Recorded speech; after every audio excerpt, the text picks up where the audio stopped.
menarik untuk kali ini kita bahas karena ini sangat yang menurut saya sangat luar biasa untuk dibahas karena dampaknya yang tadi Mbak Maisha sampaikan itu tidak hanya di saat mungkin hanya beberapa bulan atau mungkin setahun 2 tahun, bahkan dampaknya itu sangat nanti mungkin sampai tua gitu loh. Itu ada banyak kasus seperti itu. Dan kita tahu semua, mungkin di beberapa media sosial itu kita tahu bahwa di negara kita ini bullying itu semakin banyak. Itu kenapa? Karena mungkin sebenarnya itu yang terlihat aja itu, belum yang tidak terlihat gitu ya. Banyak kasus misalnya yang terbaru di 2023 ini ya, yang terbaru itu ada seorang di Cilacap itu ada seorang remaja yang menjadi korban pemukulan oleh rekan sebayanya, dan akibatnya anak ini menderita tulang belakang sehingga yang menjadi korban ini dirawat dan yang menjadi pelaku akhirnya sudah diamankan seperti itu. Kemudian juga di Cimahi itu juga sama, itu remaja juga, tetapi ini modelnya keroyokan, bukan satu lawan satu itu ya, tapi satu orang kemudian yang lain ada 5 orang itu mengeroyok satu orang ini.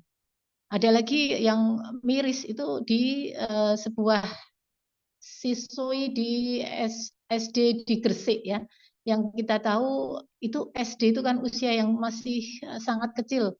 Anak ini umurnya adalah 8 tahun dan dia dibully oleh kakak kelasnya, yaitu dicolok pakai tusuk bakso itu dicolok matanya sehingga dia menjadi buta permanen. Astagfirullah ya Bu ya, ini kita naudzubillah, mudah-mudahan ini menjadi perhatian untuk kita semua, kita jaga anak-anak kita dan kita juga harus melindungi dari hal-hal yang demikian. Dan yang paling terbaru yang sampai meninggal itu ada anak yang di Indramayu itu Ibu, itu juga demikian, dikeroyok akhirnya sampai meninggal dunia. Semoga kasus-kasus ini tidak berlanjut. Akhirnya kita akan mungkin lebih tenang lah kalau kita menyekolahkan anak, kemudian anak-anaknya tertib-tertib di sekolah, gurunya juga care, kemudian orang tua mungkin juga sama ya, berkomunikasi dengan baik dengan sekolah. Lalu sebenarnya apa sih itu pengertian bullying? Next, Mbak Maisha. Bullying, ya. Bullying artinya sebenarnya segala bentuk dari penindasan atau kekerasan yang dilakukan oleh satu orang atau satu kelompok tertentu yang orang itu lebih kuat atau orang itu lebih besar dari yang dibully seperti itu. Tujuannya apa? Tujuannya untuk menyakiti orang lain. Ini sudah dengan secara sadar kita itu melihat bahwa bully ini bukan seperti candaan, bukan. Tapi memang ada kesengajaan, ada semacam niat atau mungkin ada semacam mau menyakiti atau mempersulit orang itu. Sehingga nanti ini akan dilakukan secara terus-menerus. Ini yang akan dikatakan bullying. Kalau mungkin sekedar sekali, mungkin tidak. Tapi dari niat anak ini yang akan membuli itu sudah ada niat nanti ini akan berlangsung berkali-kali seperti itu. Jadi bullying atau perundungan adalah sebuah bentuk penindasan atau kekerasan yang dilakukan secara sengaja oleh satu orang atau kelompok yang lebih kuat dan tujuannya menyakiti orang lain. Seperti itu. Dan itu berulang-berulang ya. Kemudian ada juga yang mengartikan bahwa bully itu tidak hanya untuk semacam kekerasan, itu tidak, tapi sudah menjadi agresif, seseorang yang bersikap agresif itu atau untuk menyerang itu sudah juga termasuk bully ya, seperti itu. Kemudian Next, Mbak. Mengapa topik bully ini kita angkat pada malam hari ini? Karena yang pertama itu kita lihat bahwa kasus di Indonesia itu kasus bully ini sangat meningkat tajam. Ada sebuah data yang saya baca di media ya, bahwa di tahun 2020 kasus di Indonesia bully itu hanya 53 kasus. Kemudian di tahun 2021 meningkat menjadi 119 kasus. Dan di 2022 kemarin itu 226 kasus. Itu by data ini. Jadi ini sangat sangat memprihatinkan. Apalagi yang 2023 ini lebih banyak lagi. Dan mirisnya lagi ya, Ayah Bunda, bahwa kasus bully di Indonesia itu menduduki peringkat 5 di dunia. Masya Allah ya Bunda ya. Ini benar-benar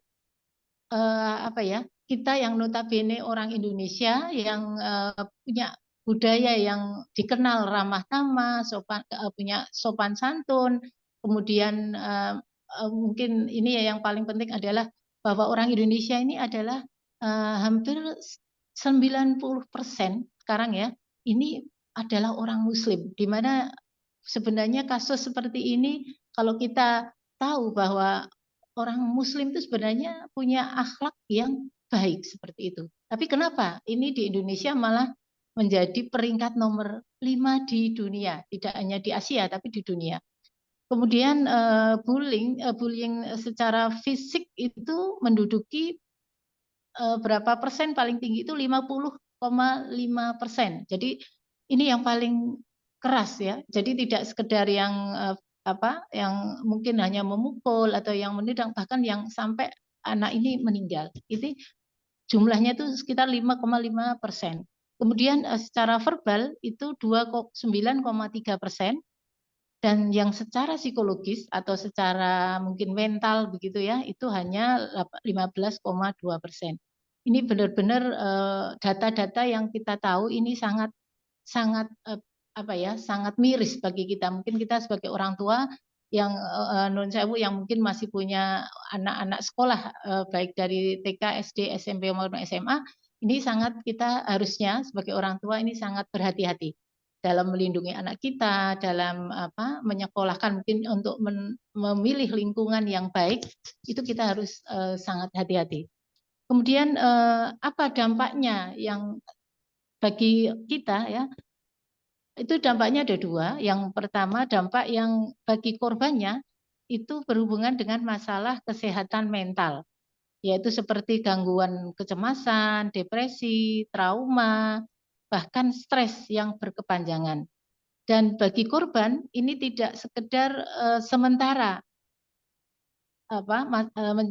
dampaknya itu tidak sementara, tapi ini akan sangat jauh, bahkan nanti sampai dewasa. Misalnya anak TK ini kena bully gitu ya, kemudian nanti tidak diselesaikan atau dibiarkan, kemudian sekolah juga tidak mengantisipasi atau tidak peduli dengan anak ini, nanti dia akan semakin dewasa dia akan memendam bully itu, dan akhirnya nanti pada suatu saat kalau ada kesempatan dan ada tekanan, secara tidak sadar dia akan melakukan bully juga kepada temannya.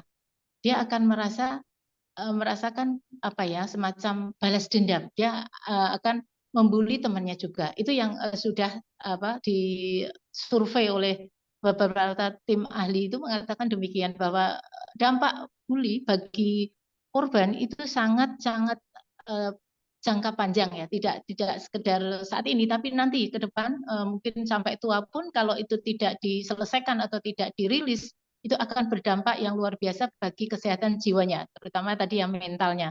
Kemudian juga menyebabkan perasaan yang putus asa. Dia akan merasa bahwa dia hidupnya tidak ada gunanya, dia merasa sedih, bahkan dia merasa akan melakukan bunuh diri. Ini yang paling parah adalah akan mengakhiri hidupnya. Dan kita lihat banyak sekali kejadian-kejadian saat ini juga banyak remaja itu yang bunuh diri ya Bun.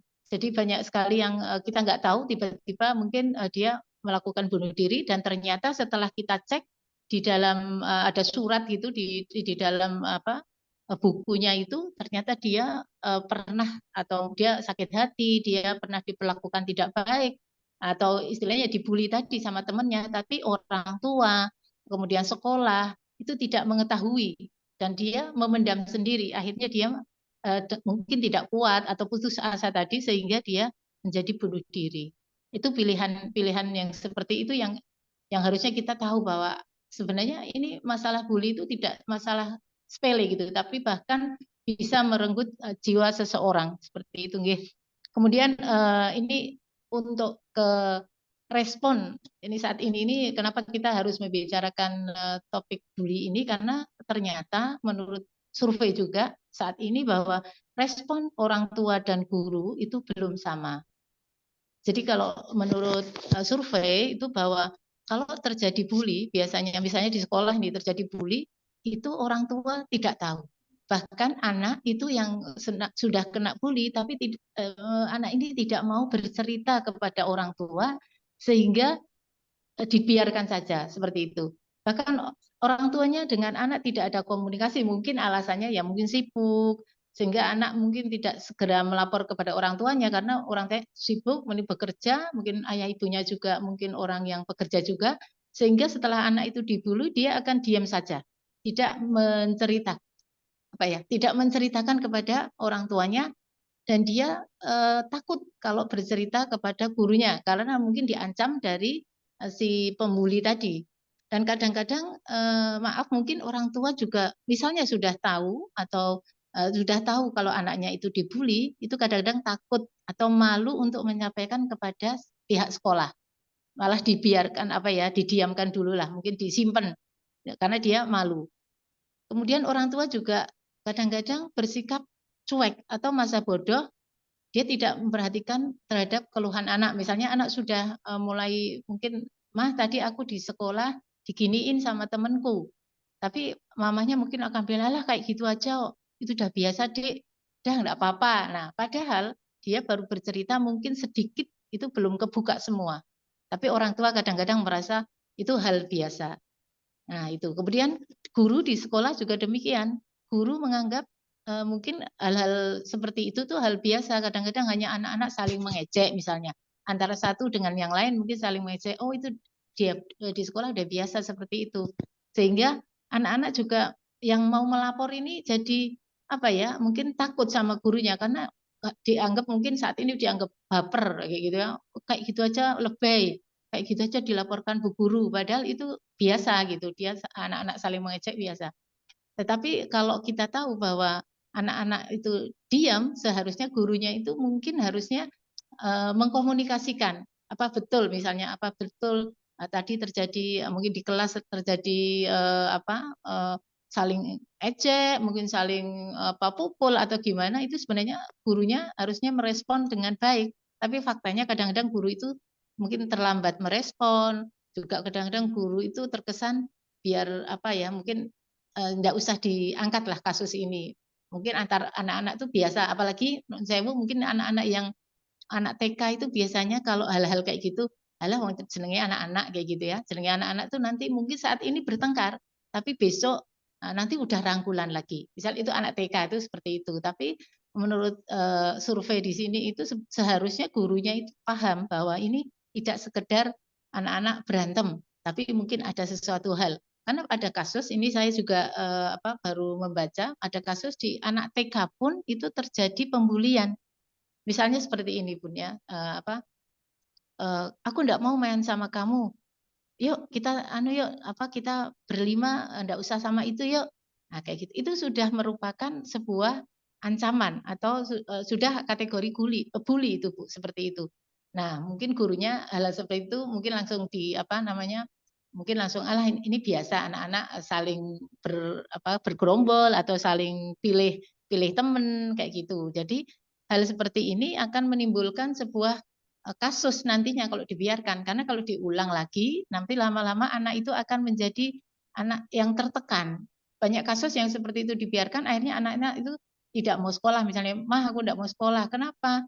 anak-anak teman-teman yang lain enggak mau sama aku. Sebenarnya sepele, mungkin kalau dari Pak gurunya mungkin hal biasa Bu, besok kan mau masuk lagi. Tapi lama-lama kalau dibiarkan itu anak akan menjadi enggak mau sekolah, kemudian mungkin murung di rumah, bahkan mungkin setiap sekolah dia akan merasa perasaannya enggak enak, bahkan mungkin bisa mual, muntah seperti itu banyak terjadi. Itu adalah bully ya, tapi mungkin guru belum belum care seperti itu.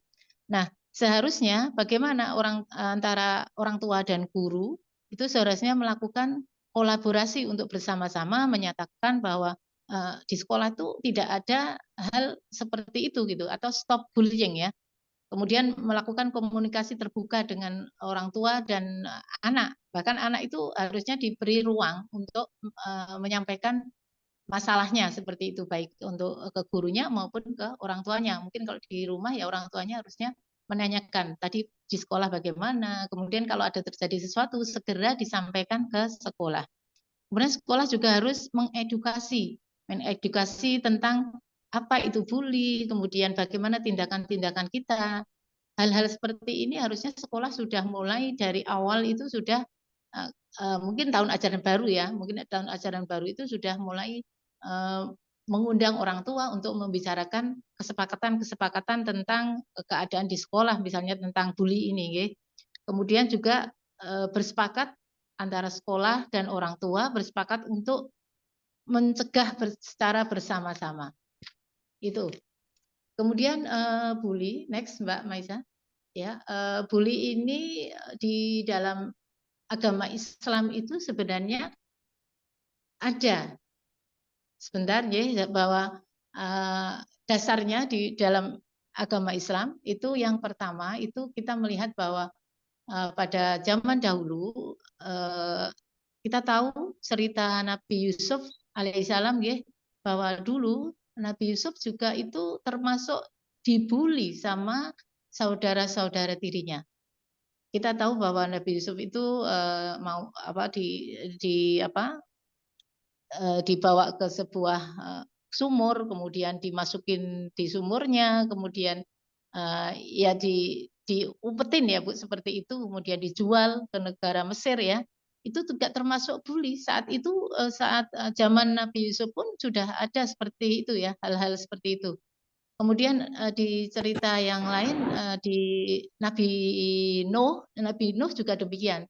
Dahulu waktu Nabi Nuh itu ada perintah dari Allah untuk membuat sebuah perahu, kemudian itu belum ada lautan gitu ya. Itu banyak yang mentertawakannya, bahkan mereka tidak percaya. Nanti ngapain itu Nabi Nuh itu ngapain tuh bikin kapal? Dia diejek. Nabi Nuh waktu itu juga sudah dibully ya, kalau zaman sekarang itu sudah dibully. Bahkan yang contoh yang kita sangat familiar, Nabi Muhammad SAW ya, itu zaman dulu Nabi waktu berdakwah jelas-jelas sangat sangat ditertawakan, bahkan dihina, diejek, bahkan secara fisik dilempar batu, itu ya pakai ludah itu, kemudian juga banyaklah untuk siksaan-siksaan yang diterima oleh Nabi Muhammad saat itu. Jadi di dalam Islam sebenarnya memandang bullying atau perundungan ini sudah ada. Di sini kita ada kajiannya. Kita lihat di hadis ini yang saya bacakan ya. Abu Musa radhiyallahu an berkata, mereka para sahabat bertanya, wahai Rasulullah, orang Islam manakah yang lebih utama? Beliau menjawab, orang Islam yang membuat orang Islam lainnya selamat dari lidah dan tangannya. Artinya apa? Di situ Nabi sudah berkata bahwa orang Islam itu seharusnya menjaga lidahnya, tidak mengejek, kemudian juga tidak memukul, seperti itu. Kemudian di surat Al-Hujurat ayat 11, ini ayat landasan untuk kita dalam memahami bullying dalam Islam, yang artinya, hai orang-orang yang beriman, janganlah sekumpulan orang laki-laki merendahkan sekumpulan orang apa yang lain, boleh jadi yang ditertawakan itu lebih baik dari mereka. Dan janganlah pula suka sekumpulan perempuan itu membicarakan mengolok-olok perempuan lain, bisa jadi mereka lebih baik dari yang diperolok. Seperti itu. Next, Mbak. Nah, ini ada jenis-jenis bullying ya. Di antaranya yang pertama adalah bullying fisik, itu kekerasan yang melibatkan sentuhan anggota badan. Sentuhan anggota badan itu seperti apa? Misalnya memukul, kemudian mungkin mendorong, kemudian ini ya dengan kaki itu Bu, sliding atau apa itu yang ini yang terjadi di Indramayu ya, itu yang anak SD kemudian itu katanya tidak sengaja menjegal kakinya sehingga anak itu jatuh dan akhirnya luka retak kakinya dan itu dikatakannya bercanda. Nah, itu sudah termasuk bullying ini ya, yang hal-hal yang seperti itu mungkin mendorong aja itu sudah menjadi bullying fisik. Kemudian yang kedua adalah next Pak, bullying emosional, kekerasan yang menghancurkan perasaan. Misalnya seperti marah-marah, dimaki-maki, kemudian mengatakan hal-hal yang mungkin kejelekan-kejelekannya, itu juga sudah termasuk bullying ya. Kadang-kadang mungkin antar anak mungkin rebutan apa, nah itu kita bisa kita lihatlah kalau di mungkin di anak-anak sedang main itu bisa dia mengatakan kamu jelek misalnya kayak gitu. Itu sudah termasuk bullying karena itu yang dibully atau anak yang dikatakan jelek itu akan merasa hancur perasaannya, kemudian dia aku jelek ya, aku jadi minder. Nah, itu akibatnya seperti itu. Kemudian yang ketiga adalah bullying verbal. Tadi ya, bullying verbal itu dengan menggunakan kata-kata kekerasan, kata-kata yang menyakitkan, yang merendahkan dan menghina.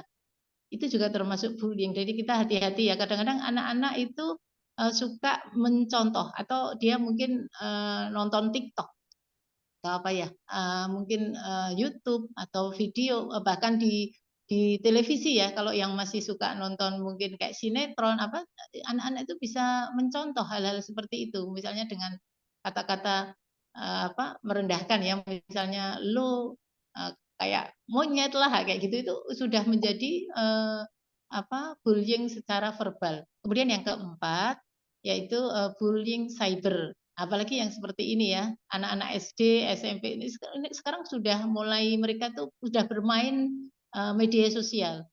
Nah, mungkin tidak berani dengan secara langsung, dia bisa menyindir di media sosial, misalnya mengatakan hal-hal yang mengejek atau yang merendahkan atau menghina, tapi dengan menulis di media sosial.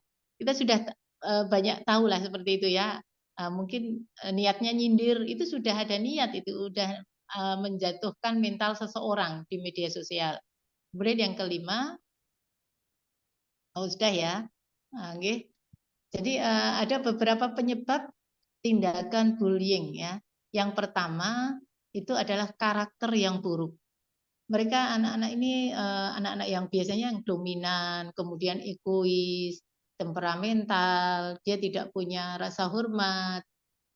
Kalau hal-hal seperti ini dibiarkan, dia punya karakter yang seperti ini, itu akan mengakibatkan dia merasa dia yang paling kuat, dia yang paling hebat, dia yang dia bisa melakukan hal-hal sesuka dia kepada orang lain.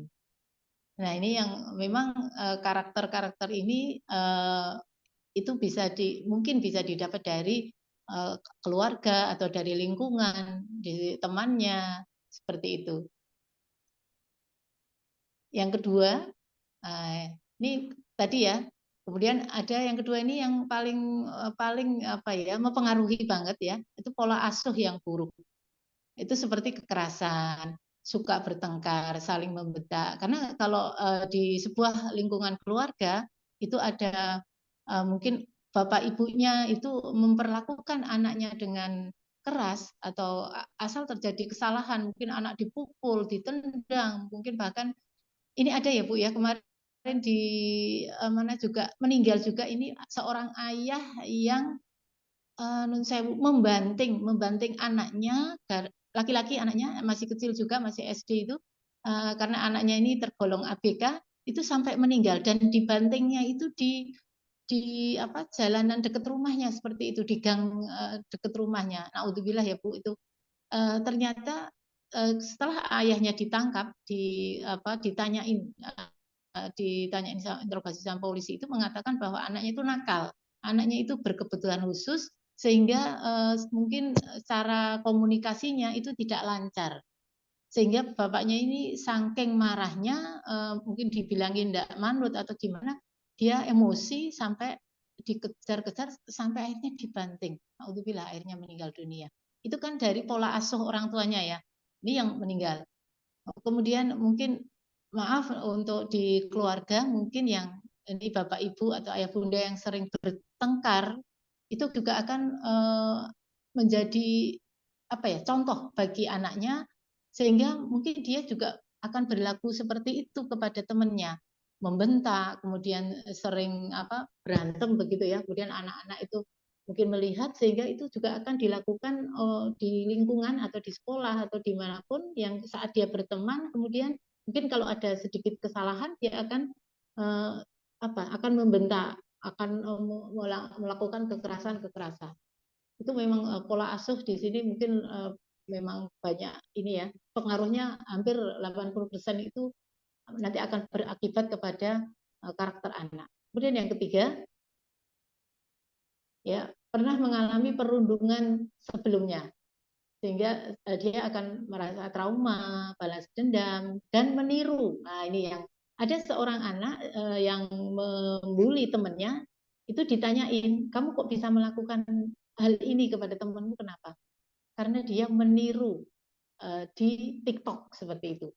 Nah, ini sangat-sangat ya Bu, kayaknya sepele gitu, hanya meniru, tapi akibatnya nanti anak ini akan melakukan perundungan juga seperti itu. Jadi apalagi yang ini ya, yang balas dendam ini juga tadi saya sudah ceritakan bahwa nanti kalau itu tidak dirilis, kemudian tidak diselesaikan masalahnya, akhirnya menjadi balas dendam, menjadi dia akan nanti suatu saat saya akan membalas kepada orang lain seperti itu. Nah, yang keempat ini adalah pengaruh teman. Maka kita sebagai orang tua mungkin mulai bertanya kepada teman-teman, kepada anaknya, kamu temannya siapa misalnya gitu. Kemudian kita juga harus tahu siapa sih teman kita yang anak kita yang mungkin bestinya seperti itu. Kita jangan sampai membiarkan anak kita bergaul dengan anak-anak yang berkarakter kurang baik, ya. Misalnya ada geng, ada apa, itu kita harus waspada seperti itu. Kemudian selanjutnya, ya, ini adalah pengaruh media sosial. Seperti video-video itu jelas itu akan mempengaruhi anak. Jadi kita harus lebih berhati-hati kalau anak-anak kita sudah dipegangi HP, misalnya seperti itu, kita harus cek apa yang ditonton oleh anak-anak kita. Karena anak-anak itu suka meniru ya. Memang masa-masa anak sekarang itu sukanya meniru. Jadi mungkin untuk keren-kerenan, hanya sekedar keren, tapi ternyata ini berakibat luar biasa untuk bullying ya. Nah, kemudian yang terakhir ini yang keenam, pengawasan yang lemah. Nah, itu dari rumah, sekolah, dan sosial atau lingkungan ini sebenarnya punya fungsi yang bagus. Itu sebenarnya kita pengawasan yang efektif itu ya lingkungan gitu loh. Cuman untuk saat ini mungkin sekolah dan sosial ini belum begitu familiar atau belum punya kesepakatan tadi ya, yang seperti saya sampaikan tadi, responnya sekolah dan lingkungan ini mungkin belum secepat yang seperti kasusnya malah kan ya. Kalau rumah ini tergantung lagi, rumah tergantung dari orang tuanya ini. Begitu mungkin apa kesepakatan antara ayah ibu untuk anaknya gitu ya, untuk bagaimana anak ini di rumah juga terbuka, kemudian komunikasinya juga mudah, jangan dibiarkan terlalu larut menyendiri seperti itu, Bu. Oke, selanjutnya Mbak. Next, Mbak Maisa. Jenis-jenis bullying sudah ya. Oh ya ini, gimana ini cara kita mencegah bullying Oke, terjadi? Bu Eni mohon maaf, mungkin Ya, waktunya sebentar lagi ya Bu. selesai ya. Oke, mungkin bisa dipercepat aja Bu untuk ininya. Ya, ini di share aja, saya baca. Oke ya, ini dibaca aja Mbak, nggak apa-apa.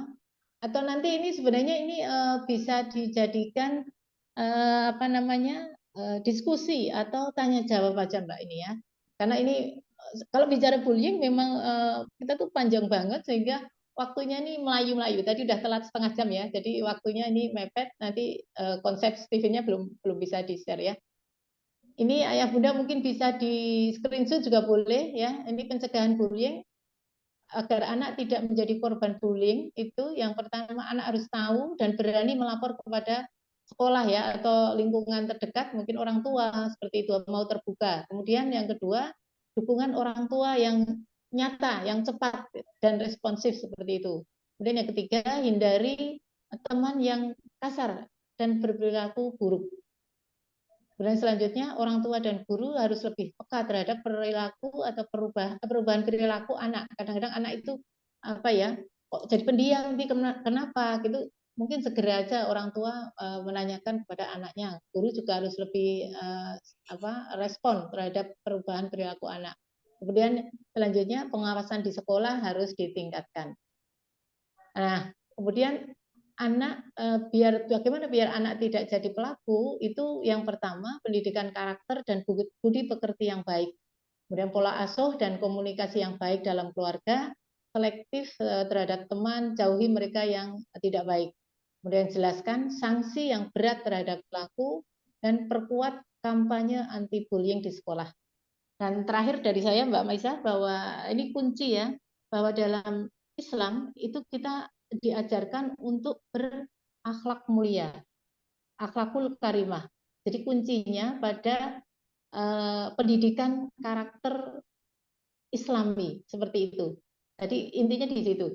Jadi kalau kita sudah mendidik, melatih anak-anak kita untuk menjadi melaksanakan akhlakul karimah di rumah, di sekolah maupun di lingkungan rumah, insya Allah anak-anak kita akan terbebas dari bullying seperti itu. Dan satu lagi untuk yang paling penting untuk menghadapi bully itu adalah siapkan mental anak-anak kita apapun yang terjadi itu tidak akan mungkin tidak akan masuk kalau mental anak-anak kita itu kuat seperti itu. Itu saja dari saya karena waktunya mepet dan materinya banyak. Mohon maaf. Mungkin dilanjutkan dengan Pak Edi ya, Mbak Maisa. Ya Begitu. Ibu, baik. Oke, demikian. Mohon maaf sebelumnya. Terima kasih. Assalamualaikum warahmatullahi wabarakatuh. Waalaikumsalam warahmatullahi wabarakatuh. Oke, Masya Allah ya.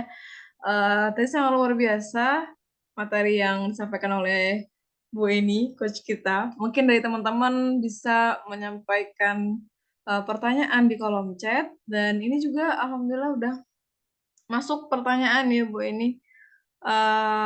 Mungkin kita langsung jawab atau bagaimana Bu? Kita punya tanya.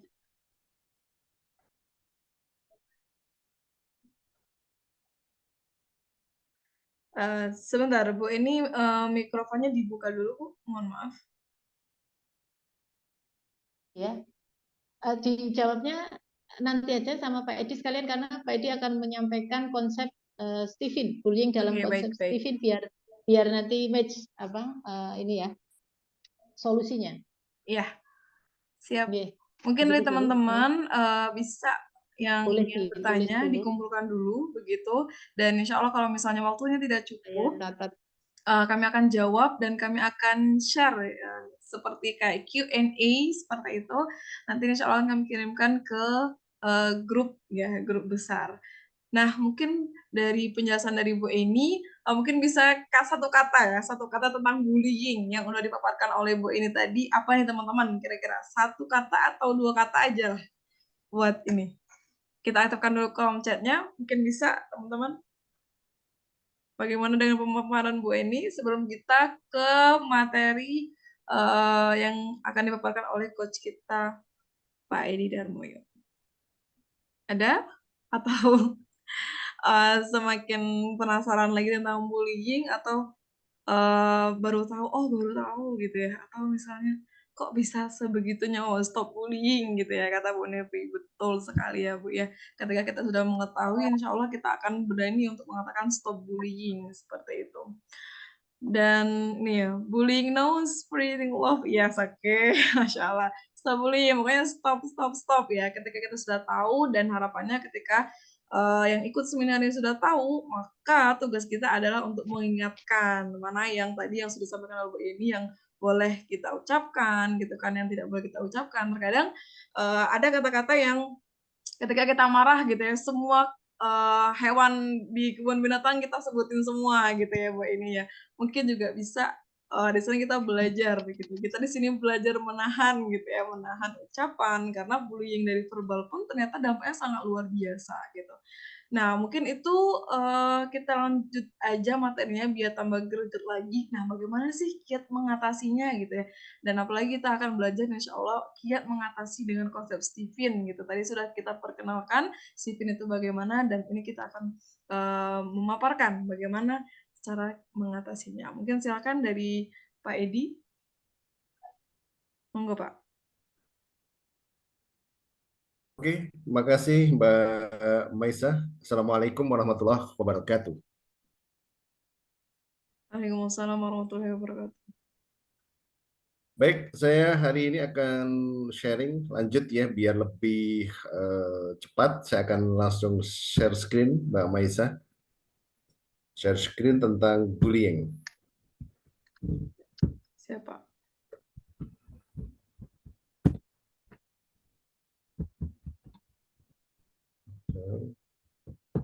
Oke.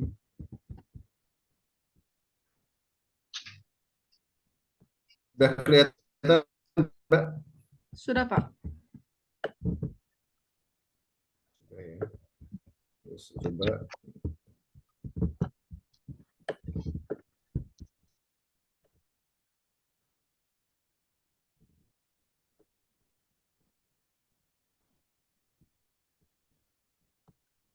Slideshow.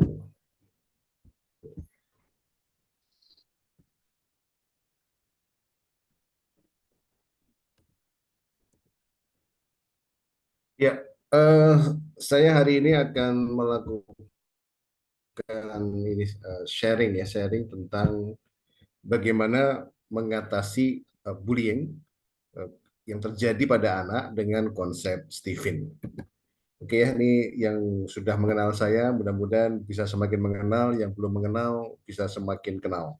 Saya di Darmoyo, tinggal di Semarang, menekuni profesi sebagai seorang konsultan potensi, sebagai seorang trainer, motivator, dan juga melayani konseling, ya konseling. Oke. Baik, di Talent Potential Center seperti yang tadi dijelaskan oleh Mbak Maisa, kita melayani banyak hal yang berkaitan dengan masalah-masalah anak dan keluarga, dan juga pengembangan diri berbasis pertimbangan atau pemetaan potensi genetik dengan teknologi Stephen. Nah, sedikit memahami konsep Stephen, karena saya nanti akan menjelaskan tentang bagaimana konsep Stephen ini kita pakai atau kita pelajari menjadi konsep yang bisa dipertimbangkan dalam mengatasi dampak bullying kepada anak kita. Ya, ini penting bagi guru, bagi orang tua, ya sebagai bentuk pembelajaran aktif.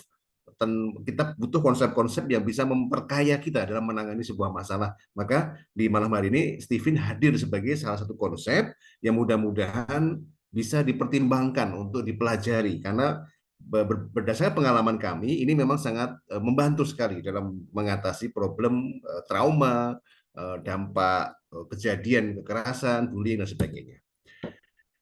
Seperti yang tadi dijelaskan, konsep Stephen ini membagi manusia menjadi 5 jenis mesin kecerdasan, yaitu sensing, thinking, intuiting, feeling, instinct, yang masing-masing punya kemampuan, yang masing-masing punya kekuatan, keunikan. Dengan mengenal keunikan itu, membuat saya itu menjadi mudah untuk memahami manusia, memahami anak, memahami apa yang disukai anak, kata-kata apa yang paling menarik bagi anak ini menjadi lebih mudah, ya, lebih mudah kita pilih. Kalau kita tahu anak kita sensing, maka cara ngomongnya begini. Nah, ini konsep Steven sangat membantu saya dalam melakukan rehabilitasi mental. Nah, dalam Steven kita mengenal ada satu mesin kecerdasan yang menjadi leader semua kecerdasan atau disebut dengan mono intelligent. Ya, ini ada satu yang menjadi leader, ada satu yang menjadi presidennya. Nah, itulah yang akan kita gunakan agar kita bisa masuk ke software bagian yang lain, software otak secara keseluruhan. Jadi kita menganut mazhab mono intelijen. Ini berbeda dengan kebanyakan sekolah atau pendidik kita yang hari ini lebih banyak menggunakan konsep multiple intelligence dari Howard Gardner, di mana semua kecerdasan itu dianggap sama dan bisa dikembangkan, bisa di-trigger, bisa ditempa ya dengan sesuatu yang berulang-ulang. Ya, sedangkan di konsep kami menganut mono intelligent dari Charles Gustav Jung yang mengatakan ada satu mesin kecerdasan yang menjadi leader. Nah, dengan mengenal sang leader ini, ya, maka kita ini menjadi lebih mudah dalam dalam memahami anak. Kita bisa lebih mudah dalam mengembangkan potensi terbaiknya, termasuk membantu saat dia jatuh, saat dia terpuruk atau terluka. Ya. Karena konsep ini sangat membantu, sangat membantu. Nah, oke, berikutnya ya, sebentar. Nah, ini ada sebuah kisah menarik. Ini kemarin saya kedatangan tamu dari Wonosobo. Ya, ini keluarga Kak Mufidah. Ini bersama ibu datang ke sini. Nah, Kak Mufidah itu yang anak perempuan yang besar itu, ya, dan sama adiknya Naya. Mufidah berusia 22 tahun. Mufidah ikut nggak ini ya? Iya, dari Wonosobo ini datang ke Semarang. Ya, tahun 2017-an awal ibunya ini mengajak Mufidah ini datang ke tempat saya. Waktu itu masih SMP kelas 3 karena tidak mau sekolah, tidak mau melanjutkan sekolah. Kan ini maneman ya, maneman nih. Karena merasa kecewa dengan sikap ayahnya yang meninggalkan ibunya. Intinya begitulah. Dan ayahnya ternyata juga melakukan kekerasan kepada dia secara fisik. Maka dia mengalami trauma dan merasa putus asa dan tidak mau sekolah. Kemudian dibawa ke saya, bagaimana Pak Edi ini untuk dia agar kembali motivasinya. Maka saya minta dia melakukan tes Steven agar saya bisa efektif untuk melakukan komunikasi yang tepat sesuai dengan cara berpikirnya.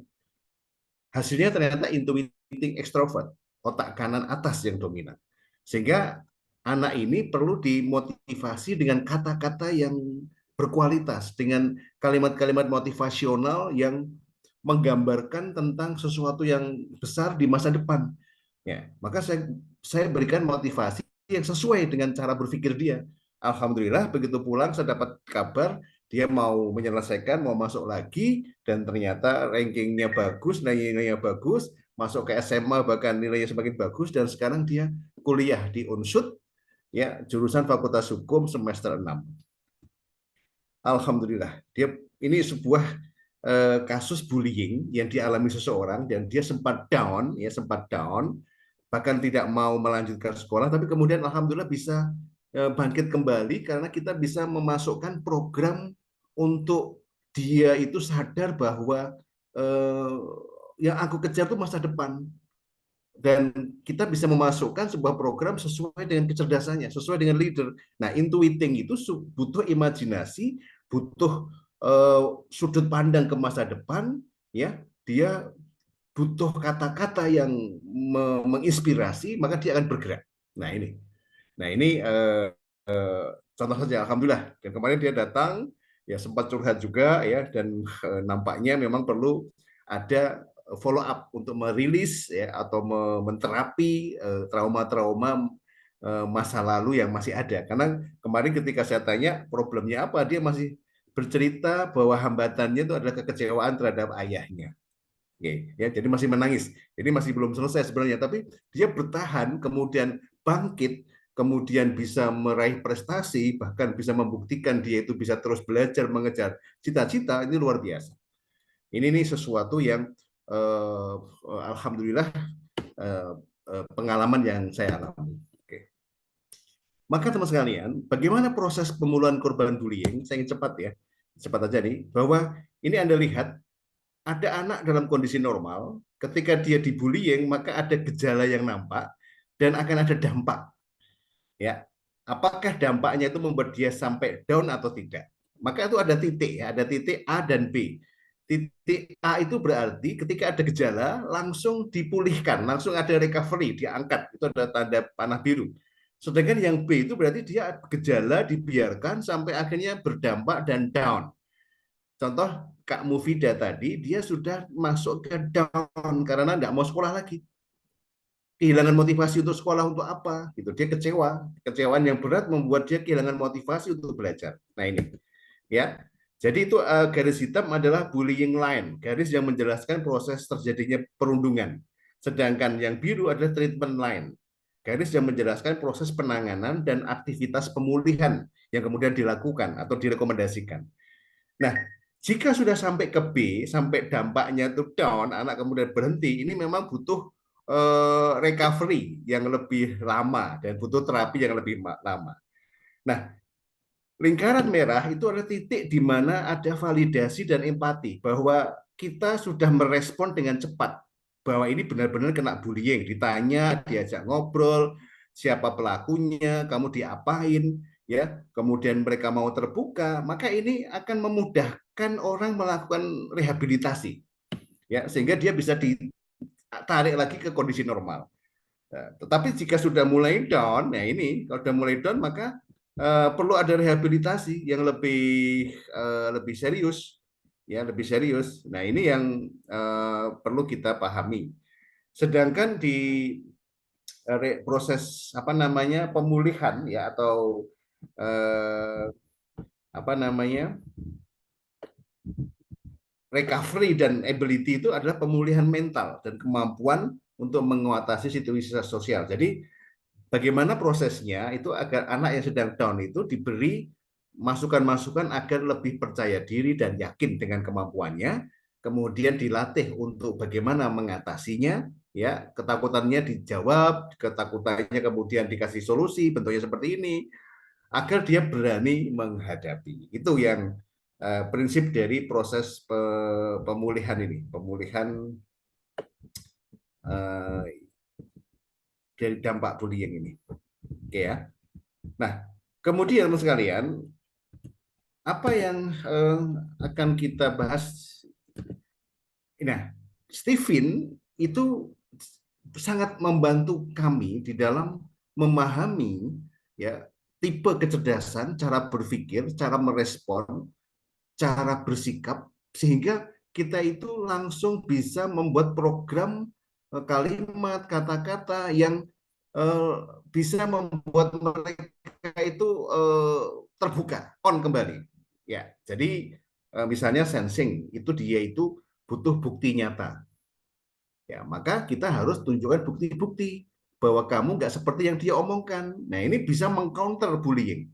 Kalau thinking dengan logika, ya mereka diajak berpikir apa betul kamu begitu, terus bagaimana caranya supaya kamu berubah, kamu bisa menunjukkan yang lebih baik. Kan?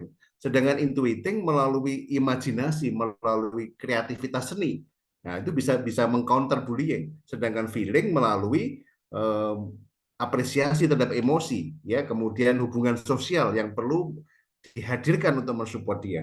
Sedangkan insting melalui peran, melalui aktivitas yang menyenangkan, ya ini bisa dilakukan. Nah, maka ini sangat membantu sekali bagi saya ketika melakukan terapi, ya terapi atau proses healing. Nah, saya ingin tunjukkan contohnya nih.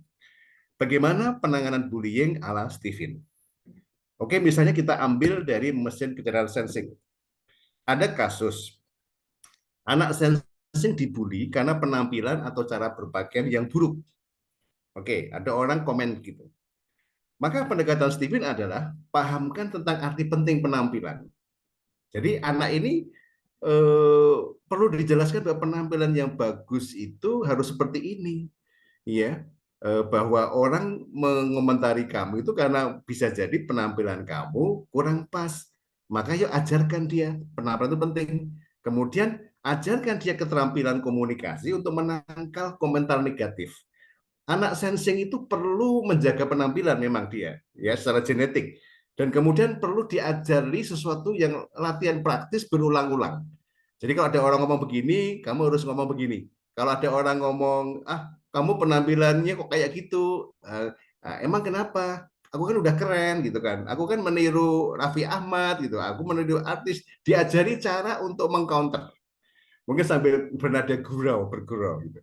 Maka aktivitas untuk kasus ini bagi orang anak-anak sensing bekali dengan citra diri yang positif. Kamu itu keren, kamu tuh hebat, kamu tuh luar biasa, sehingga dia bisa mengcounter atau dia punya perisai ya untuk melawan semua omongan negatif dari lingkungannya. Kemudian dia juga ajarkan komunikasi asertif atau yang tegas. Tegas, jelas ya, dan berani. Ini penting diajarkan. Ini anak sensing mudah diajari sesuatu yang praktis dan diulang-ulang. Nah, kasus yang kedua misalnya untuk thinking. Anak thinking dibully karena senang berdebat dalam diskusi kelas. Anak thinking itu kan anak yang kritis, suka ngeyel, bahkan dia sering menjadi orang yang dominan. Ya, ketika diskusi ternyata dia itu aktif, ya bisa menguasai kelas. Nah ini kita dibully sebagai anak yang banyak ngomong, sok jago, sok pinter, gitu kan ya. Sehingga semuanya membuli dia. Nah ini bisa jadi dia akan merasa tertekan. Nah maka pendekatan Stephen menyarankan gunakan logika untuk memahami mengapa terjadi bullying seperti itu. Mengapa orang ngomong seperti itu? Gunakan logika. Oh mungkin mereka iri. Oh mungkin mereka merasa kalah dengan apa yang kamu sampaikan, ya kan?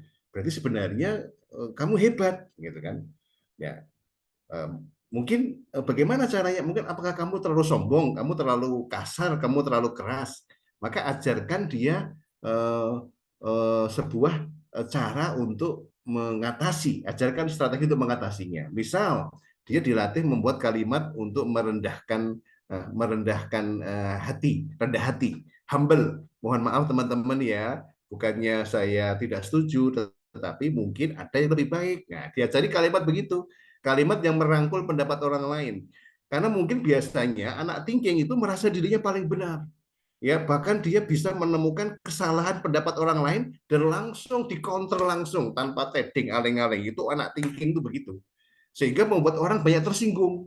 Banyak orang kemudian merasa tersakiti, tersudutkan atau dikalahkan. Nah, maka ajarkan strategi untuk merangkul semuanya. Oke, mungkin pendapat kamu benar. Oke, nggak apa-apa, kamu juga benar. Tapi saya punya pendapat yang lain. Terima kasih. Mungkin pendapat saya hanya untuk melengkapi saja dari semua yang baik. Ini contoh. Maka aktivitasnya adalah dia perlu diajarkan tentang bagaimana problem solving, mengatasi masalah dalam bullying. Nah, ilmu tentang problem solving perlu diajarkan cara menyelesaikan masalah. Bagaimana caranya? Karena anak thinking itu ahli strategi. Dan kemudian buat rencana logis dan efektif. Mungkin besok kalau ngomong di kelas, ya tersenyum dulu, hargai pendapat orang lain dulu, lebih humble, ya lebih tenang, jangan terlihat kasar, ya. Kemudian hormati orang lain, pakai kata-kata yang lebih menghormati, mungkin terima kasih, minta maaf, minta tolong, memuji pendapat orang lain. Nah, ini orang thinking itu biasanya nggak bisa memuji pendapat orang lain sehingga kelihatan egois. Maka pendekatan Stephen mengajarkan sopan santun, ya, atau keramah tamahan di dalam berdiskusi. Ini contoh, oke ya. Nah, misalnya intuiting, anak ini dibully karena ide-ide uniknya dipandang aneh. Ini anak intuiting ini memang anak yang aneh. Idenya itu out of the box. Sehingga kadang-kadang dicibir, kadang-kadang dihina karena ngomongnya aneh-aneh, idenya aneh-aneh, ya kan? Nah, sehingga dia akhirnya dibully. Oke, sebagai contoh saya punya kasus anak kelas 2 SD, sejak TK tuh kalau gambar rumah tanpa pintu, mamanya jengkel. Kenapa nggak dikasih pintu? Nggak tahu, kita nggak perlu pintu karena kita itu rumahnya teknologi masa depan. Anak mamanya nggak mudeng. Begitu dikasih pintu, anaknya nangis. Ya kan? Nah, karena rumah tanpa pintu, maka dia sering diejek teman-temannya. Gitu. Tapi dia yakin, karena dia yakin. nggak masalah. Terus saya tanya, kenapa rumah tanpa pintu? Ternyata anak ini bilang, kan udah aku kasih chip di dada semua penghuni rumah. Jadi kalau chip ini ditekan, maka tubuh kita hilang dan langsung masuk ke rumah. Ternyata anak ini walaupun kecil tapi sudah memiliki ide tentang teleportasi, ya seperti film Star Trek itu. Jadi membuat orang itu hilang kemudian masuk ke dimensi lain, ke ruangan lain. Ini keren banget kan? Ya. Maka bagaimana agar anak intuiting ini ketika dibully karena ide-idenya yang unik, maka pendekatan Steven menyampaikan bahwa ketika dia mungkin tertekan, dia tersinggung, maka dorong ekspresi kreatif, terutama dalam dunia seni, untuk mengatasi pengalaman buruk dia. Ya, tanyakan perasaannya apa. Kemudian kalau kamu merasa sedih itu, kemudian apa yang kamu lakukan? Eh, Ekspresi kreatif kamu itu apa? Kamu ingin ngapain? Kamu ingin mencurahkan isi hatimu itu dengan cara apa? Dengan bentuk apa? Ya, dengan karya apa? Nah, itu dia, yuk kita marah yuk, misalnya apa? Dengan marah dengan teriak, oke. Marah mungkin dengan cara menggambar. Maka aktivitasnya bisa disalurkan dalam membuat puisi yang ekspresif. Ya, mungkin dia akan berpuisi. Walau aku dijatuhkan, walau aku dihina, walau aku diremehkan, tapi aku bagaikan karang. Aku tetap berdiri. Ini contoh diajarin buat puisi-puisi yang menunjukkan dia tuh jengkel, walaupun terhina tapi dia tetap bertahan, ya. Mungkin diajak menulis lagu, ya kan? Ada kan lagu itu ya tentang dulu aku dibully gitu ya, itu juga ekspresif. Sehingga malah justru saat dia tuh tertekan menjadi produktif karena menulis lagu atau melukis atau menulis sebuah buku. Ini anak intuiting disarankan seperti itu. Sehingga dia bisa melepaskan kemarahannya, healingnya lewat menulis. Maka ada writing for healing, ya, menulis untuk menyembuhkan. Ini untuk anak intuiting. Sedangkan untuk anak feeling, misalnya contoh anak feeling dibully karena ada yang iri dengan popularitasnya. Kita tahu anak F ini banyak teman nih, kemana-mana dia populer, ya. Sehingga ada anak yang iri mungkin dia mengatakan sesuatu yang jelek tentang dia. Pokoknya dia dikata-katain jelek lah. Kemudian dia tersinggung nih anak feeling ini. Maka pendekatan Steven, nah, anak feeling itu kan butuh teman-teman. Dia tuh nggak bisa dipisahkan dari sahabat. Maka ketika dia tersinggung karena ada kasus perundungan, maka hadirkan teman-teman dekatnya untuk mendukung dia, untuk bisa menunjukkan empati dia. Dan libatkan guru-guru untuk menunjukkan rasa empati, mendukung anak ini yang sedang mungkin mengalami gejala-gejala, ya, dia mengalami trauma atau mengalami kekecewaan atau sakit hati. Ya, karena tadi kata Bu Eni kan kita tidak boleh menganggap enteng gejala akibat bullying itu. Ketika ada perubahan sikap, maka hadirkan teman-teman untuk mendukungnya, untuk menghiburnya dan sebagainya. Nah, aktivitasnya bisa terapi kelompok, ya, teman-teman bisa hadir, saling mendukung, atau Wafel. Saya pernah menyampaikan tentang the power of Wafel ya dalam webinar yang lalu, itu bisa dipakai curhat atau bercanda bersama. Nah, ini akan menghibur perasaan seorang feeling, akhirnya dia kuat menghadapi bullying itu dan akhirnya memiliki perisai untuk menahan semua bentuk bullying. Ya, bullying. Oke ya. Nah, kemudian yang insting, ini misalnya contoh nih, ada anak insting dibully karena sikap impulsif dan responsifnya. Kita tahu anak insting itu kan anak yang ceplas-ceplos. Ya, kadang-kadang ngomong itu tanpa dipikir, akhirnya menyinggung orang lain. Kadang pendapatnya itu bisa menyakitkan orang lain juga karena terlalu apa adanya. Akhirnya dibully oleh teman-temannya, dikatain begini-begini, maka dia kemudian down, ya. Maka pendekatan Steven mengatakan, oke, dikasih tahu dulu bahwa ini penyebabnya adalah diri kamu nih yang suka ngomong apa adanya, spontan, tanpa mikir, tanpa terding-aling-aling, sehingga bisa menyinggung banyak orang. Maka kamu mau nggak memperbaiki diri? Oke, mau ajarkan cara mengelola dorongan spontan itu. Ajarkan teknik bergerak dengan slow motion seperti astronot. Dia belajar mengendalikan diri. Jalan pelan-pelan seperti nggak ada gravitasi, tarik nafas, ya, atau bermain peran seolah-olah dia itu menjadi elderman, seorang orang tua yang bijaksana yang menasehati sahabat-sahabatnya, menasehati orang yang membullying, kemudian menasehati korban bullying. Dia tuh diajak bermain peran untuk menasihati. Ya, ini pendekatannya begitu. Maka aktivitasnya adalah mungkin olahraga yang terpola, yang ada gerakan-gerakan tertentu. Ya, ada gerakan tertentu misalnya kalau dalam bela diri ada kata, ya, mereka menunjukkan gerakan-gerakan tertentu. Ini penting. Atau masuk ke kelas drama yang bisa membantu menata dan mengelola emosi. Nah, inilah sebagian kecil yang bisa saya sampaikan untuk menangani bullying ala Stephen. Kami berharap teman-teman, ayah bunda, yuk kita memiliki prinsip bersama-sama, stand up, speak out, stop bullying. Ya, kita berdiri ya untuk melindungi mereka yang sedang mengalami perundungan. Ya, kita peduli dengan masalah ini, kita harus berani berkata, berani menyampaikan bahwa perlu bareng-bareng kita menghentikan bullying di rumah ataupun di sekolah. Demikian, semoga bermanfaat. Assalamualaikum warahmatullahi wabarakatuh.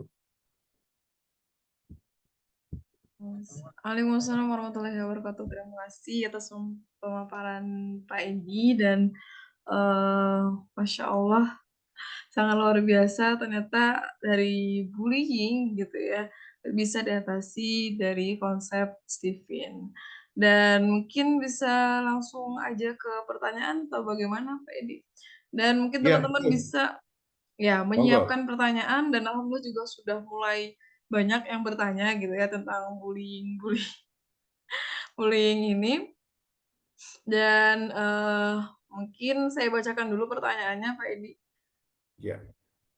Nah, ini pertanyaan dari Bu Tika gitu ya, yang menanyakan bahwa mohon masukan Bu gitu ya. Ini mungkin untuk Bu ini dan mungkin bisa juga ditambahkan oleh Pak Edi juga. Kapan kita kategorikan bullying dan kapan hanya bercanda? Mengingat kadang memang pelaku bullying hanya berniat bercanda namun korban merasa tersakiti. Agar respon guru juga proporsional. Dari slide pencegahan bullying, apa yang perlu dilakukan oleh sekolah untuk mencegah anak didik menangani kali ya, menangani korban dan menangani pelaku. Banyak sekali pertanyaannya, apa hukuman yang bisa diberikan kepada pelaku bullying agar memberikan efek jerah? Mungkin satu dulu ini, kapan anak itu dikategorikan bullying dan kapan hanya bercanda gitu. Mungkin bisa dari Bu ini.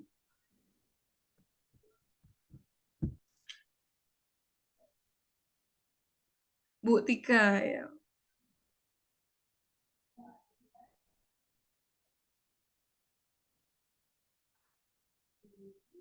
Bentar. Mohon maaf Bu ini kayaknya suaranya tidak masuk apa? Apakah teman-teman mendengar jawaban dari Bu ini?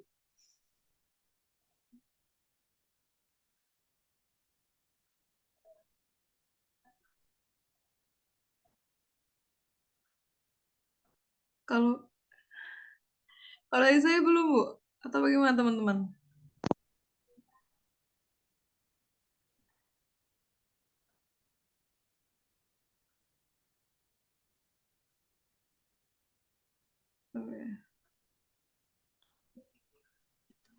Belum Tidak terdengar. Tidak masuk Mbak suaranya. Suaranya tidak masuk.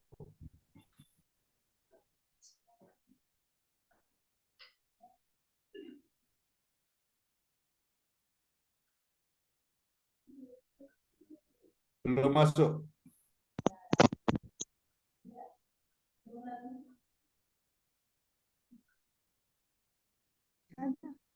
Sini. Udah.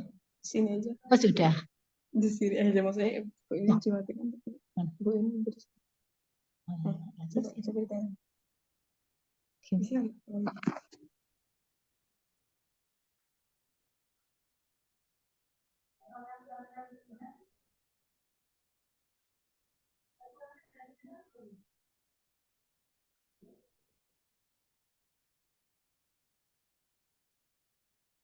Belum kedengeran, Bu.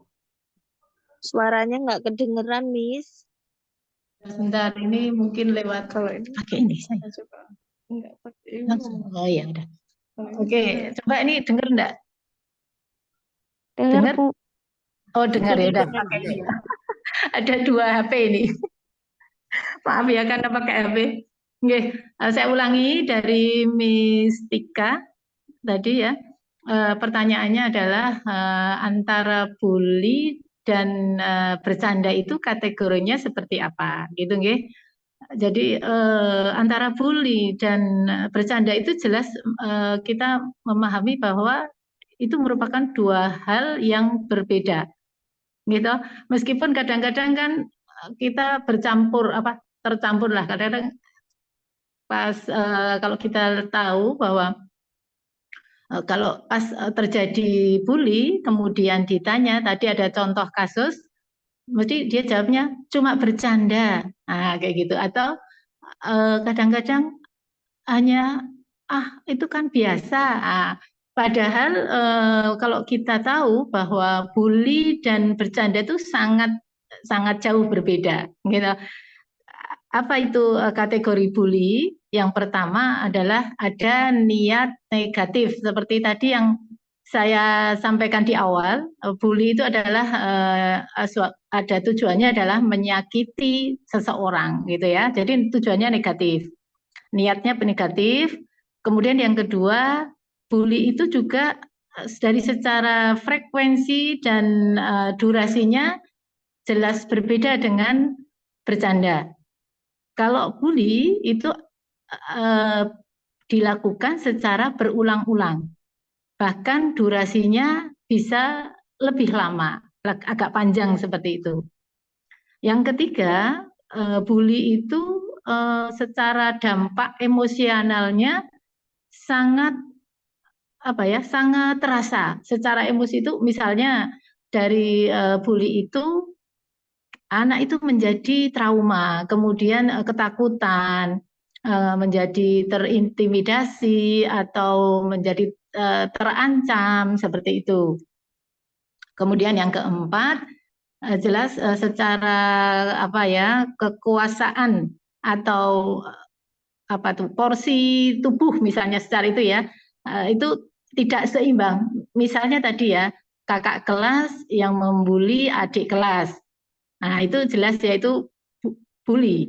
Kemudian mungkin anak TK, kemudian dibully anak SD, itu kan jelas secara kekuatan atau kekuasaan itu tidak seimbang, gitu. Kemudian yang kelima, tujuannya adalah menyakiti. Kalau tadi itu udah dari niatnya negatif, kemudian tujuannya jelas menyakiti seseorang. Biar dia mungkin takut tadi ya, dia mungkin dia sedih, nah seperti itu. Kemudian kalau bercanda, yang pertama jelas niatnya positif. Biasanya kalau orang bercanda itu bukan yang yang membuat orang sedih atau apa, tapi justru kalau bercanda itu biasanya menghibur, betul enggak Bu? Jadi kalau bercanda itu kan kita malah lebih bahagia mungkin karena bercanda gitu kan. Kalau sekarang yang di media sosial itu bercanda kayak gitu. Itu sebuah niat yang positif karena niatnya mau bercanda aja gitu, bukan menyakiti. Kemudian frekuensi dan durasinya juga bercanda itu bersifat mungkin sedikit atau sementara, sesekali aja lah kita bercanda gitu. Tidak akan terus bercanda yang seperti itu diulang lagi. Itu beda dengan tadi. Kalau bully itu dia dilakukan secara terus-menerus. Misalnya si korban ini dia ketakutan, dia tidak berani menolak kata-kata si pelaku, itu akan dilakukan lagi dan dilakukan lagi sehingga dia bersedih dan mungkin menjadi trauma. Nah, kemudian kalau dari dampak emosional, kalau bercanda itu biasanya kan tidak mau menimbulkan hal-hal yang secara emosi itu mungkin sedih gitu kan, mau namanya bercanda kok sedih atau mungkin malah trauma kan enggak. Tapi justru dari dampak emosionalnya mungkin kalau bercanda ya bahagia ya. Seperti itu. Nah, yang keempat tadi secara kekuatan atau kekuasaan itu kalau bercanda itu seimbang. Ya, seimbang itu artinya tidak ada mungkin anak besar dan kecil, enggak. Biasanya bercanda itu ya sesama, kemudian kekuatannya mungkin dia mungkin sama-sama anak SD, ya anak SD kayak gitu ya, bukan anak SMP ke anak SD kayak gitu.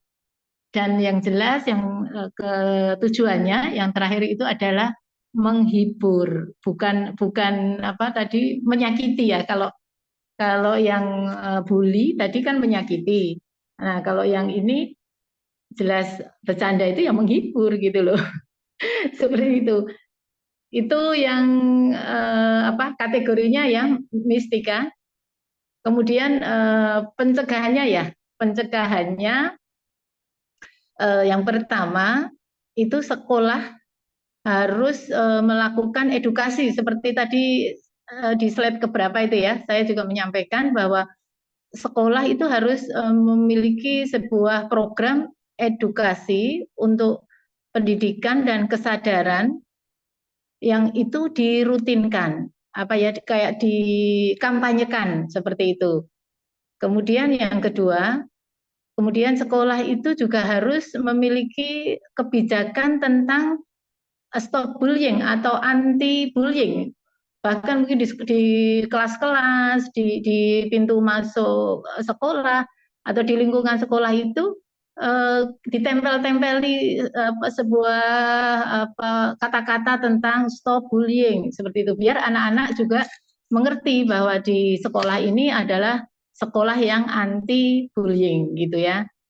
Kemudian yang selanjutnya sekolah juga harus melakukan semacam pengawasan dan pemantauan secara rutin, terutama di lingkungan-lingkungan atau tempat-tempat yang biasa dijadikan tempat atau lokasi bullying itu sendiri. Misalnya di kamar mandi, itu kan biasanya anak-anak tidak ada anak-anak yang berkumpul ya, seperti di lapangan kan enggak. Nah, itu kemudian di tempat-tempat mungkin yang tersembunyi lah di sekolah itu mungkin bisa dipantau gitu, diawasi. Ada guru khusus yang mungkin bisa keliling untuk melihat apakah anak-anak misalnya saat break ini ya istirahat gitu, ada mungkin guru yang ditugasi untuk melihat sekeliling tempat-tempat yang dicurigai atau yang biasanya dijadikan tempat untuk bully.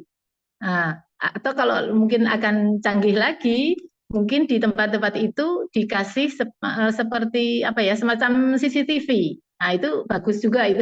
Jadi gurunya tidak harus jalan-jalan atau memantau, tapi itu sudah terpantau dari kantor, dari kantor sekolah itu.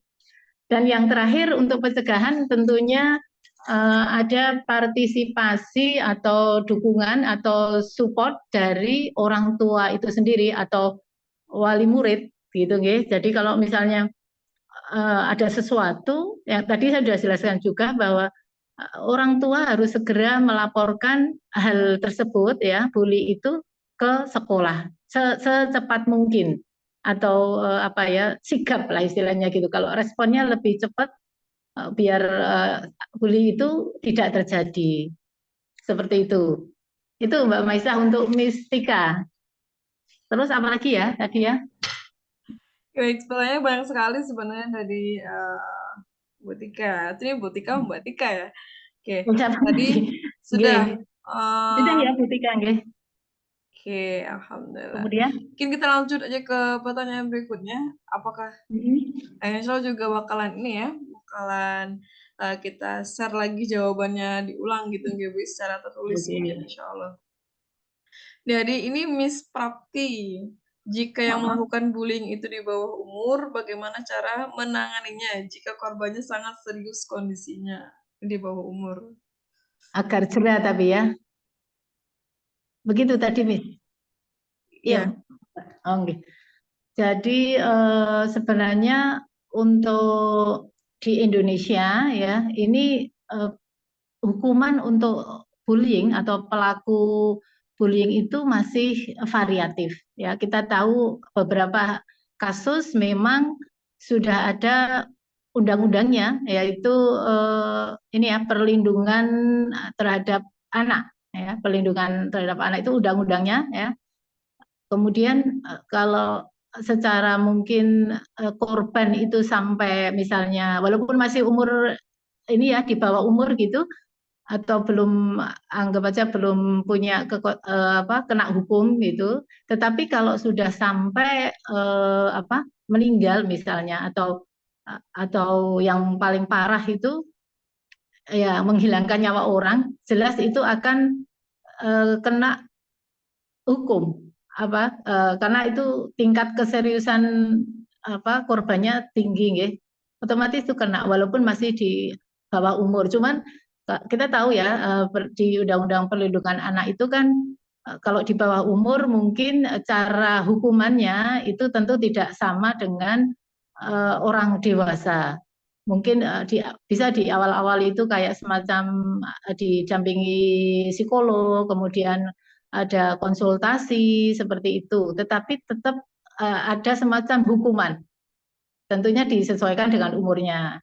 Itu. Kemudian kalau di sekolah ya, di sekolah itu juga hukumannya bisa semacam sanksi kedisiplinan atau kalau yang paling parah mungkin dikeluarkan dari sekolah. Kalau memang sampai itu ya, sampai serius korbannya seperti itu. Mungkin kalau sekolah juga pertama itu seperti diskores dulu itu loh Bu, diskores, kemudian dia tidak boleh sekolah dulu beberapa hari gitu, kemudian komunikasi dengan orang tua sampai nanti anak itu kalau memang benar-benar tidak jera atau tidak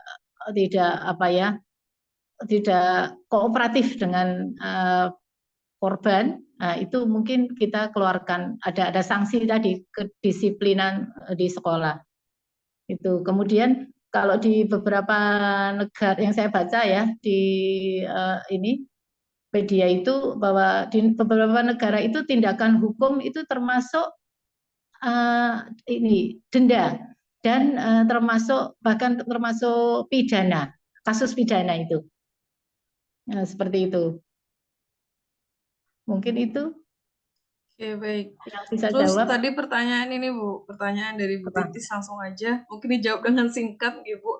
Terus apa yang dilakukan jika yang melakukan bullying itu orang terdekat kita, bahkan orang yang paling kita kenal dan percaya? Wah, bagaimana itu? Iya, justru biasanya yang kita tidak tahu itu anak-anak itu malah kena bully dari orang-orang terdekat.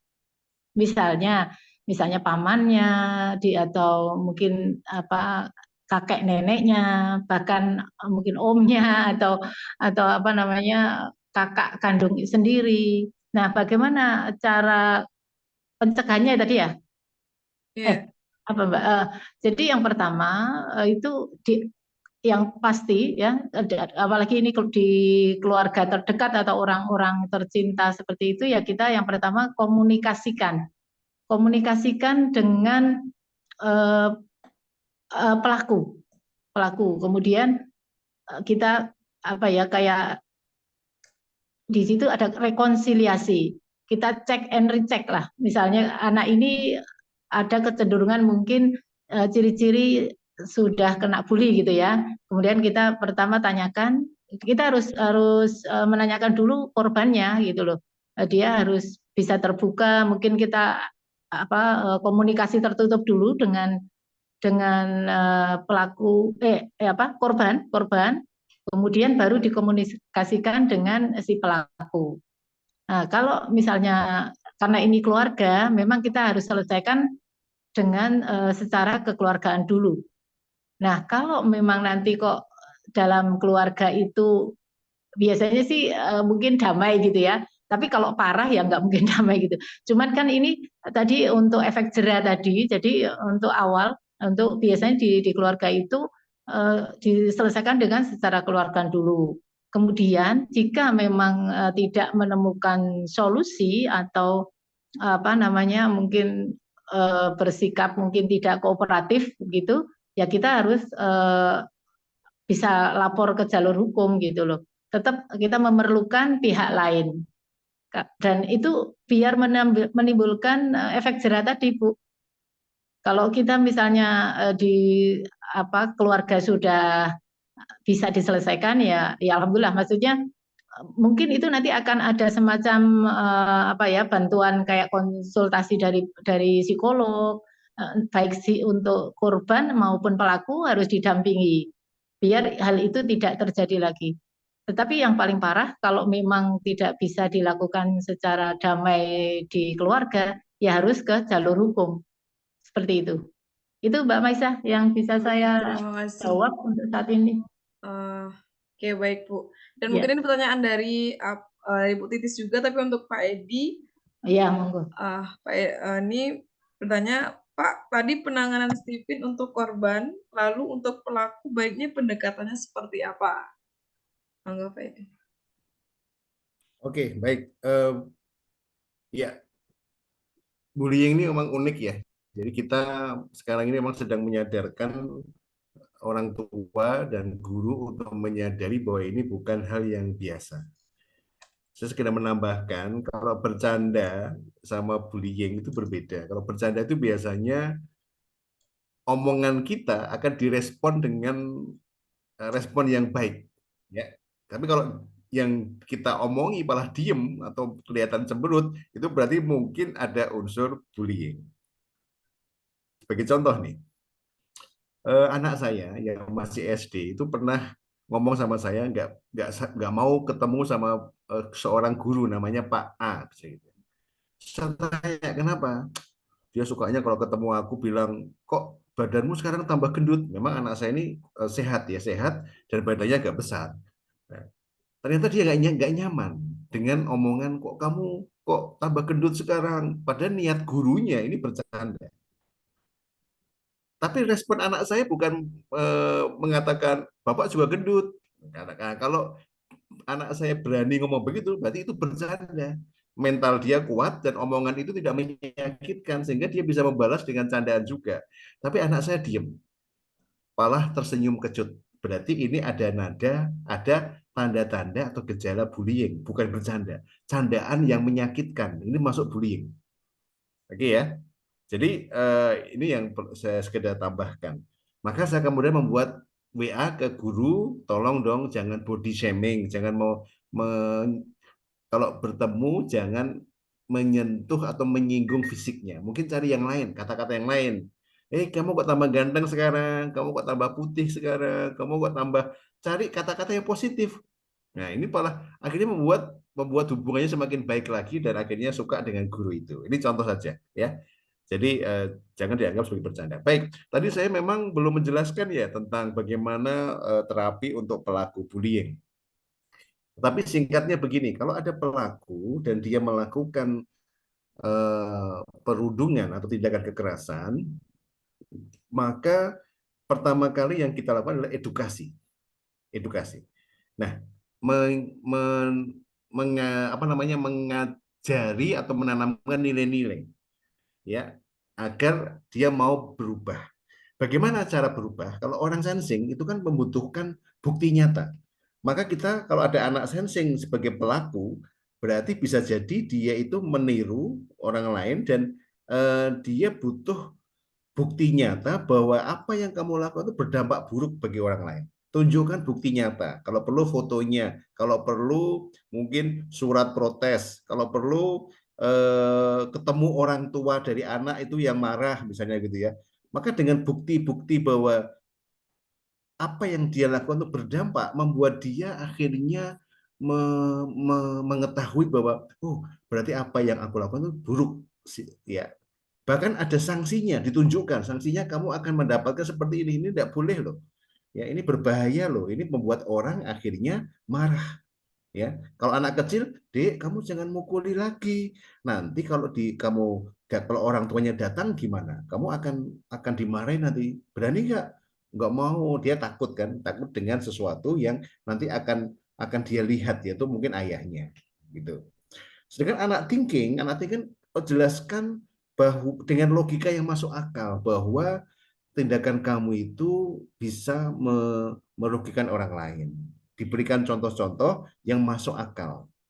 Dan kemudian jelaskan aturannya, kita tidak boleh begitu. Karena anak thinking itu cenderung mentaati peraturan. Dan jelaskan juga tentang sanksi yang akan dia dapatkan. Ini harus ditanamkan kepada orang thinking. Demikian juga dengan anak-anak intuiting. Kalau anak intuiting, edukasinya adalah dengan cara minta dia untuk membayangkan dampaknya. Jika kamu mengalami hal seperti ini, bagaimana? Dia diminta membayangkan analogi, dianalogikan, ya.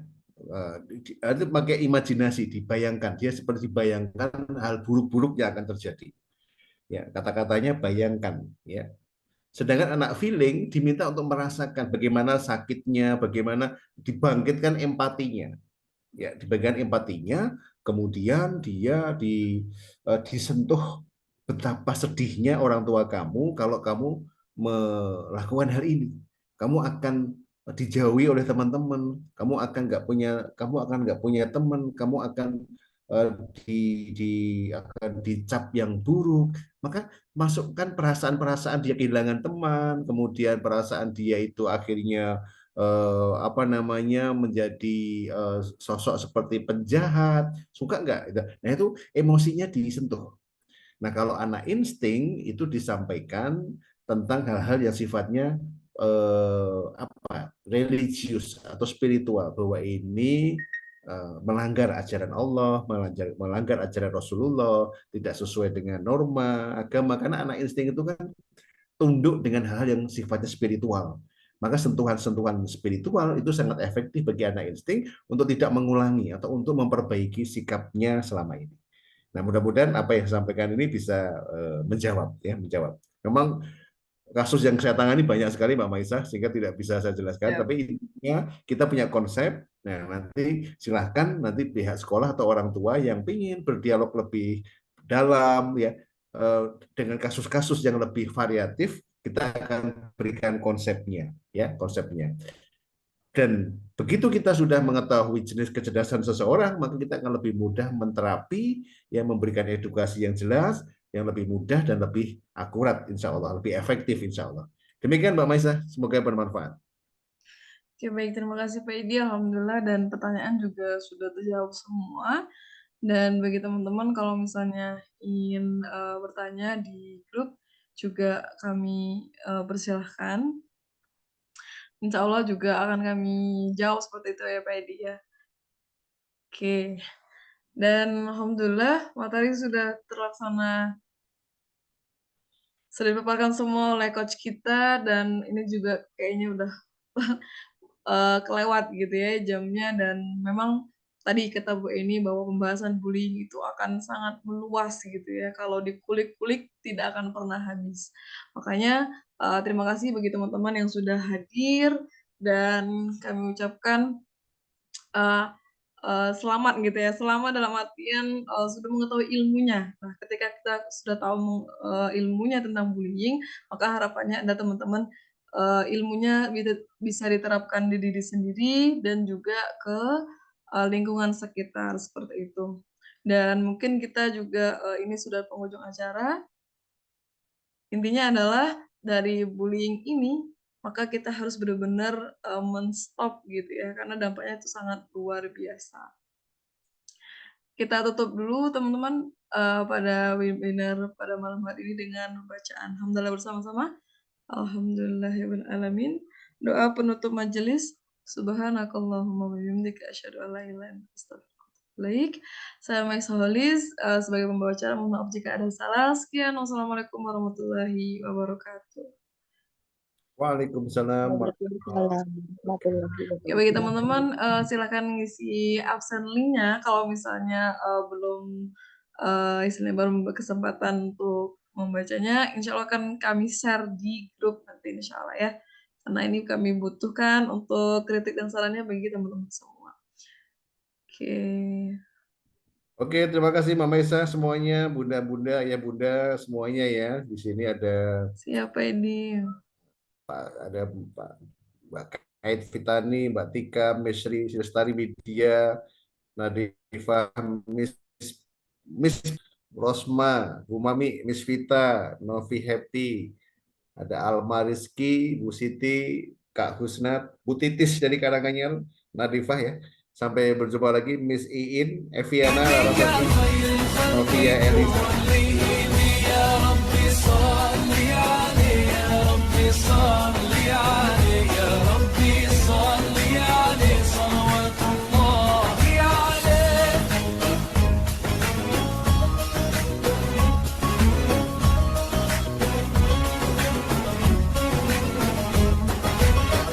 البدر كطلعته وجه جميل والشمس كبسمته ظل ظليل هو عبد الله سيد الخلق ومصطفاه وحبيب الله خير مبعوث بوحي الله مولاي صل وسلم دائما أبدا